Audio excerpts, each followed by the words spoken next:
It's time to build the best 1440p high frame rate gaming PC you can put together right now. In this video, I'll be walking you through all the parts in this build, showing you guys how to assemble it as I put this together for myself, and looking at performance just a little bit later. Let's do this. The NZXT H7 lineup of cases truly does provide a chassis for everyone, with the H7, H7 Flow and H7 Elite each focusing on different areas of the market. Whether it's RGB and tempered glass you're after, or full out airflow, NZXT have you covered. And to show you what they're made of, we've put together a build in each of these brand new cases. Learn about the full range at the links in the description below. Now let's kick things off with the core components of any gaming PC build, and that can of course be none other than the GPU and the CPU. For the graphics card in this system, I've picked up this Gigabyte RTX 3070 with 8 gigs of VRAM, support for DLSS 2.0, you've got ray tracing, all the bells and whistles you could want, and superb gaming performance at 1440p. I'm going to couple it up with my CPU of choice for a build like this, Intel's latest and greatest Core i7 13700K. Now, with just as many cores as the last generation 12th gen i9, this i7 is a force to be reckoned with, and completes a trifecta of new CPUs from Intel that quite frankly blow Ryzen 7000 out of the water. There's two graphs which really tell you all you need to know, the single-threaded and the multi-threaded graphs in Cinebench. The results in these CPUs carry over to gaming too, and Intel have done a superb job with their 13th generation. Now, of course, with any build using a new range of CPUs, you need to pick up something that's compatible with those chips out of the box. And that's where this Aorus Gigabyte Z790 Elite comes in. One of the great things about 13th gen is that it has the same socket as 12th gen, meaning Z690 boards will also work, but these new Z790 boards are shiny and exciting. No, just kidding, they give you better PCIe Gen 5 support, and they don't really cost any more money. So in my view, it's a no-brainer to pick a new one up, unless you've got an old one you're also looking to reuse. This board is one of Aorus's slightly more budget-oriented Z790 options, but you still get 19 power phases for a little bit of overclocking. You still get a solid I/O with 2.5 gigabit Ethernet, USB-C and Wi-Fi 6E, alongside PCIe Gen 5 for the top PCI slot and your M.2 SSD drive, allowing for a good deal of future-proofing really. As with any build I put together, I always install the CPU first. It's the bit of the process you have to be a bit more careful on, as the pins on the board are delicate, and if you're not, they can easily get bent. Pop the cover down, and the black plastic protector will typically at this stage pop off a little something like so, and then you can apply pressure onto the CPU to get it installed. While we're here, I can also add in the memory or the RAM choice. I've picked up this 32 gig kit of Corsair Vengeance RGB. Now this one specifically is their AMD EXPO branded kit, but as far as I'm aware, it should work with our Intel 13th gen processor. It's got good latency, decent speed of 6000 megahertz, and should just work a-okay. There is definitely an argument if you're going for a 13th gen build for going for a board that instead supports the older and cheaper DDR4 memory standard. I would say if you're installing an i5 sort of chip, then definitely going for DDR4 makes more sense. But with the i7 and the i9, I'm a little bit torn. Let me know in the comments below which you would prefer to opt for if you're using an i7 or an i9 CPU.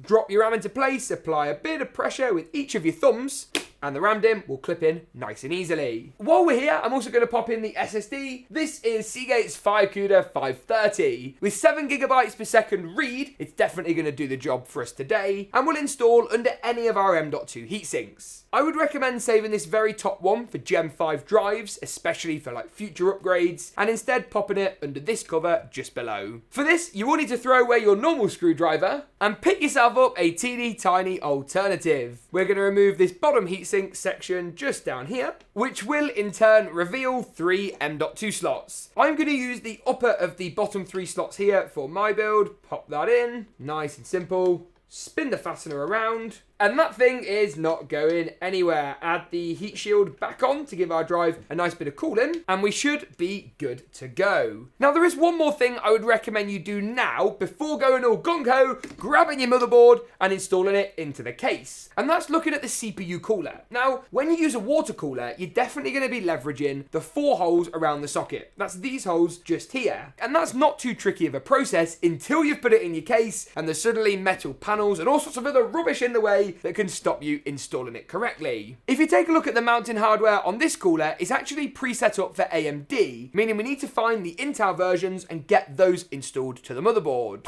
A quick glance at the manual shows we need these two following components. This is the LGA 1700 specific backplate, and these are like a male-to-male post with like an Allen key roundel in the middle. If you pick the motherboard up, you need to imagine this as the filling in the sandwich. Now, bear with me, this analogy will make sense. You then want to grab the backplate, which is your sort of one slice of bread, and pop that through the 4 holes on the motherboard. Nice and easy, right? If you then imagine these posts as like the butter that holds all of our sandwich together, we're going to pop those on the 4 corners around the CPU. We're going to add the other slice of bread on, the CPU cooler later, to come, not a full size, it's a standard ATX case to a mid tower with glass at the front, 3 RGB fans up top, and a nice bit of ventilation down either side. Overall, it's a really solid case option. It's not quite as expensive as some of the cases I could have selected for this build, but sometimes you spend more money just for the sake of it. It's a pretty standard, very nice chassis with typically good Cooler Master build quality. As with pretty much all of the PCs that I build, I'm going to pop the case on the table flat to install the motherboard. It just makes things considerably easier. I do like as well how a lot of modern motherboards, aside from the really budget options, have built-in I/O shields nowadays as well. That saves you a step, and it was the worst component to forget because you go in, have to take out all the parts just to put a crappy piece of metal back into place. So in theory, not quite going in just yet.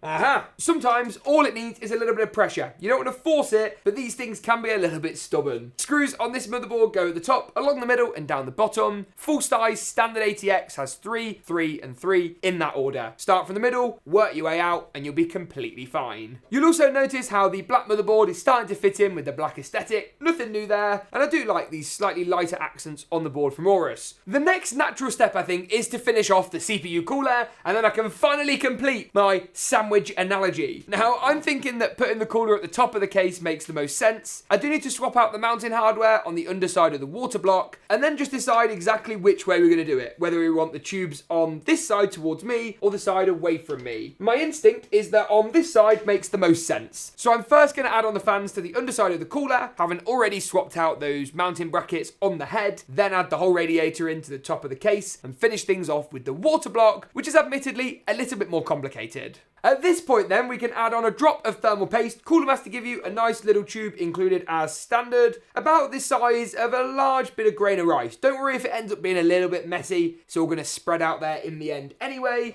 and then we can drop the cooler in.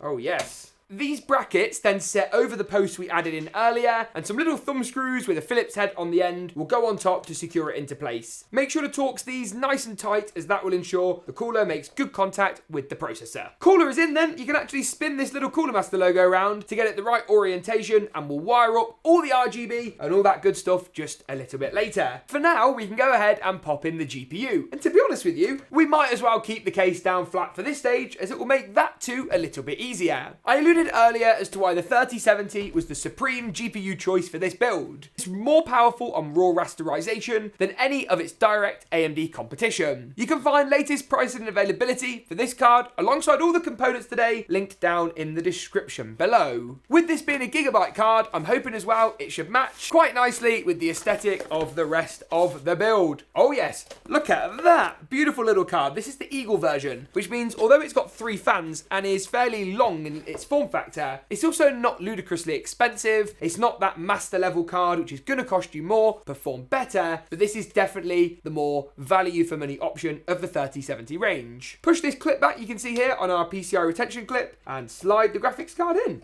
I've made a rookie error. You see this little bit of plastic? That's got to come off to reveal a gold PCI lane, and then we can line it up, add it in, apply a bit of pressure, and it will click into place a little something like this. With my GPU all fastened in and not looking like it's going to go anywhere, the next step and the final bit really is to pop in the power supply. Now I've picked up this, which is the Cooler Master MWE 750 Gold V2 fully modular power supply. Bit of a mouthful that, Cooler Master. You could have just called it the MWE Gold 750, no? Wouldn't that not have been easier? With 750 watts of output, it's more than enough for the build we've got going on today. The 3070 over here is not a huge power draw, but you never want to risk it with a power supply that hasn't quite got enough wattage. I'm going to go ahead and install a 24-pin motherboard power cable first of all. So that just goes in there, a little something like this. I'm also going to add in a 4+4 pin or 8-pin CPU power connection, one for the GPU, which comprises of dual 6+2 pins, and that's going to slot into the bottom next to where the processor one was. I can't get it in. Get in. There we are. And also a SATA power cable.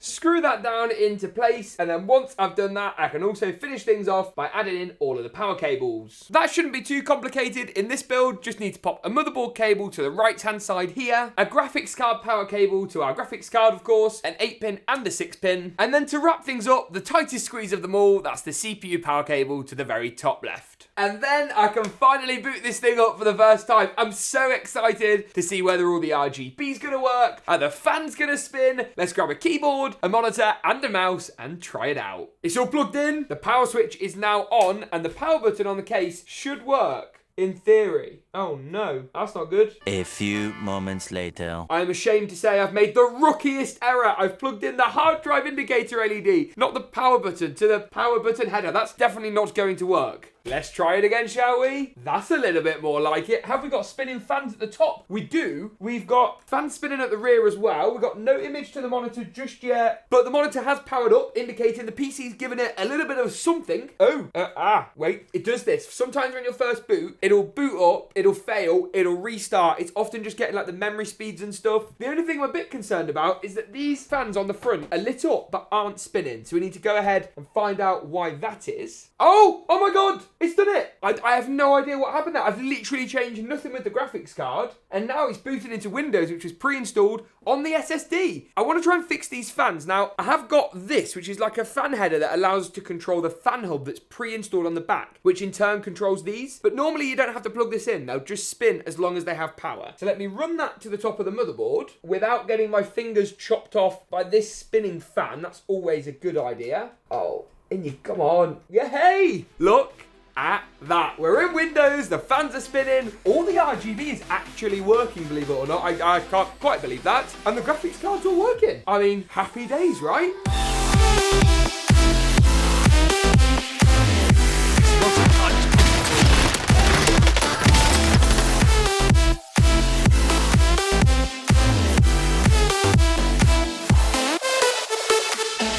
For the gaming portion, I've picked up a slightly more beefy monitor, and we're going to dive into the biggest racing sim game out right now. That can, of course, only be F1 2022. It supports ray tracing and DLSS. But to give you a quick switch through the settings, we're on medium for ray tracing, all of that on enabled. Drop that down to high, drop both of those, all these to high. Ultra high is just going to give you those diminishing returns in terms of visual look, and isn't obviously going to be great for your frame rate either. Video mode, we're going to set everything as it is, 1440p, DLSS, quality.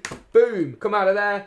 Boom, come out of there too. I am going to use a controller, sorry PCMR, but for this kind of game, there can only be one choice. Our next FPS game will be a different story, I promise. Don't cancel me just yet. And here we go. I absolutely love this game, and the frame rate seems to be rewarding me so far. I don't want to speak too soon. 124 frames per second will definitely take that. Little bit of contact, nothing out of the ordinary there. Remember, the key to today's benchmark test is the frame rate and not my driving ability. 130 FPS though, actually, so as we head onto the straights, that frame rate is actually reaching even marginally higher, which is always fantastic to see. Nice cheeky little move down the outside. Oh yes. And again, oh, this is absolutely beautiful. I am not just talking about my driving ability, but the visual stunning fidelity of F1 2022 as we head into the final stretch of the first lap. A very, very consistent average here of over 130 FPS. 132, 133, you can't go too far wrong. And at 1440p, you need a very expensive monitor to actually see anything more than this in terms of frame rate anyway. Let's see if these good results can carry on rolling through into the latest Overwatch title, Overwatch 2. I say latest as though there's been many. There's only been, well, now 2. But let's see how it stacks up here at 1440p and if we can push that frame rate a little bit further. As with Formula 1, we're going to pop the frame rates in the top left and start the recording so you guys can see just how this thing stacks up. And then we're going to jump into the options menu and not run at 4K. That, even on a 4K monitor in a competitive FPS title, just not a very smart decision. So 2560 by 1440 at 120 hertz. Then we are going to make sure that the frame rate is on custom and is the highest possible level in terms at the maximum, and we're going to make sure VSync is also disabled, triple buffering off. I'm also going to turn on NVIDIA Reflex enabled plus boost, never hurt anybody, and also set the graphics quality to high. No, we'll keep it at ultra. We'll push the boat out. And then the image upsampling, we don't want to use FSR because we've got an NVIDIA graphics card, so I guess just default for that one. And then naturally restart the game, because of course we do. Every game nowadays, you make one minor change and it's like, please restart the whole title. It's so annoying. So let's come out of here, exit to the desktop, and start all over again. Here we go, ladies and gentlemen. We are in Overwatch. The frame rate is over 200 frames per second, and my character is on absolute smoke here, ladies and gents. Oh, beautiful. My healer's doing the job. Nicely done. Oh, no, I'm taking some serious damage here. Oh, I'm being targeted. No, he's nearly down. Come on, get in there. Get out of here. Oh, go on, get him down. Go on, finish him off. Finish him off. Come on, boys. Come on. Bit of teamwork, ladies and gents. Please. Get out of here. Thank you very much. Oh, they're everywhere. Oh, my goodness. Oh, I'm properly outnumbered. My statistics were looking good. 4 kills, 4 assists, but 2 deaths. I've let the side down. Overwatch 2 then, looking fantastic. Performing super well. Really, really nice frame rates as well. And it's not the only game we've tested. We've also tested a wide variety of other titles, including Fortnite and Apex. In Fortnite, when testing at 1080p competitive settings, I managed to achieve an astonishing 241 FPS on average, with consistent 90 and 99% lows too. The game looked amazing, I might add here as well, despite the fact we tuned the visual fidelity down to low to get the optimal FPS, and this was providing a very competitive gaming experience. It was a similar story in Call of Duty Warzone, 165 frames per second on average here, with a 99th percentile of 120 and a 90th of 144.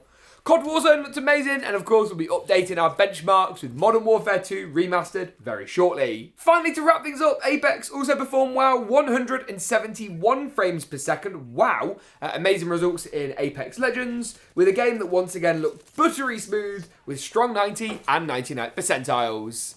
And that just about wraps it up for this video. If you enjoyed it, get subscribed, thanks for tuning in, and as always, we'll see you in the next one.